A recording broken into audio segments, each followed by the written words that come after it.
Well, since I can't seem to catch a fish this morning, I'm gonna do a real quick video on rods and reels, the basic parts of the rod and the basic parts of the reel. Let's start off with the rod. This is a bait casting rod. The way you know it's a bait casting rod is it's got this little trigger down at the bottom. Well, most of them do have this little trigger down at the bottom. It has the reel mounts to the top of the rod, and of course the guides are in line with the reel, but they're also on the top of the rod. The basic parts. First of all, we've got the shaft, or the rod blank, as I thought I had a bite. Anyway, we've got the rod blank. Now, you know, you have your different rod actions and powers and things like that. And I'm going to get into that in a different video that's a little bit more advanced and it's got a lot more detail in it. That one's coming up. But okay, you got your rod blank. You got your reel seat. This is where your reel mounts to. You mount it with this little thing right here that rotates back and forth, or that screws on and off. Your handle. This is a split grip handle. Some handles have a full grip, which will be the cork all the way through, and the butt of the rod. This is your hook keeper. Some rods have them, some rods don't. There's several different designs in hook keepers. Your guides. These are micro guides. And they're large. A lot of them are larger. These are just really small. That's what your line runs through, and then your tip top. And that's the very tip of your rod. That's the guide on the very tip of your rod. Now for reels, this is a bait casting reel, and I've got a video on how to cast them, and I've got a video on how to adjust them. First thing is of course you've got your reel handle, your reel grips. Some of them have ball bearings in them. This one does. Some of them don't. This is a Revo SC. They do not make them anymore. I know I'm going to get that question a dozen times. What reel is that? What reel is that?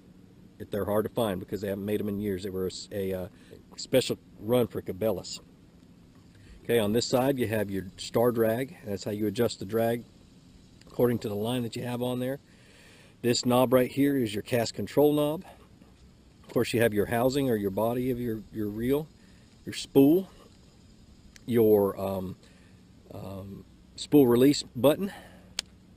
That's how you cast it. This little thing that goes back and forth, this is called the worm gear, or the worm guide. Okay, it goes back and forth as you're reeling it in. Keeps or a level wind is also what they call it. Keeps the line level on the spool. You have your brake control knob. This one has them. Some reels don't. This one does.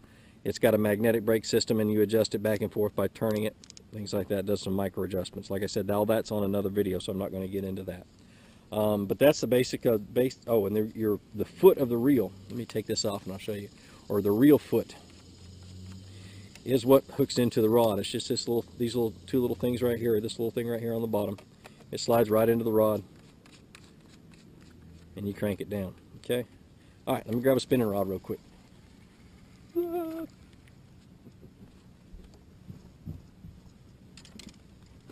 Alright, I'm getting ready to go bluegill fishing with some clients. This is a Shimano, but with a Shimano rod, the way you know it's a spinning rod is it usually has this big old guide right here, and the guides are on the bottom of the rod along with the reel. So you've got your blank, your handle. Notice no trigger. This is your reel foot. It's your reel seat, reel foot. This is the bail. This little arm that goes over here, it's the bail. This is your line guide. It's also, some of them have ball bearings, some of them don't. I love the ones with ball bearings. They're a lot smoother. They don't damage your line quite so much. It's what guides your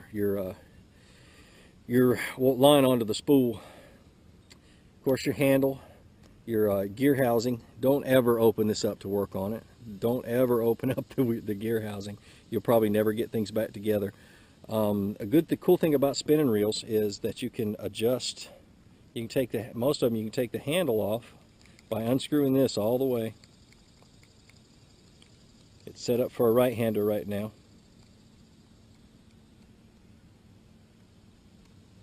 Most of the times you can take it and you can set it up for a left-hander just by switching things over. Boy, I hope I don't drop one of these things in the water. Switches right up, pretty neat. Now the difference between, oh, hold on, let me finish with all the little parts and pieces. The you've got your drag is up here on a spinning rod, and you got a little switch. This one doesn't have it. Most reels have it, or a lot of reels have this little switch. There it is, and it is it's your anti-reverse switch, and this one's right there. And your anti-reverse is when you stop reeling and try to reel backwards, it doesn't reel backwards. But if you turn that switch, it turns that anti-reverse off, and you can make a whole entire mess. Anyway, I don't like it. A lot of the older guys that I fished with, they will fight the fish with the reel and not the drag. And I'm sorry, the boat just turned into the sun. That's Murphy's law. The boat's always going to turn with the sun to my back. Let's see, another cool thing about a spinning reel is it's got this little tab on the spool that you can hook your line into when you're storing it. The line hooks right up into that. That's it for the spinning reel. Now, the difference between a spinning reel and a bait caster. A spinning reel is great for light line. It's a great fighting rod. The rod is. Just because the guides are on the bottom, and I'm not going to get into those details. Boy, that could be a whole stinking class in and of itself. But the line wraps around a stationary spool. With a bait caster, the spool actually turns and brings the line in. So with this one, you've got your bail that guides your line over to the line guide, and then the spool itself goes up and down but stays stationary, does not spin. Okay, that's your spinning reel. Perfect for light line, finesse presentation, things like that. I love a bait caster because a bait caster is a little bit more accurate. You can put heavier line on it, and it's a little bit more forgiving as soon as you learn how to cast it. That's about it.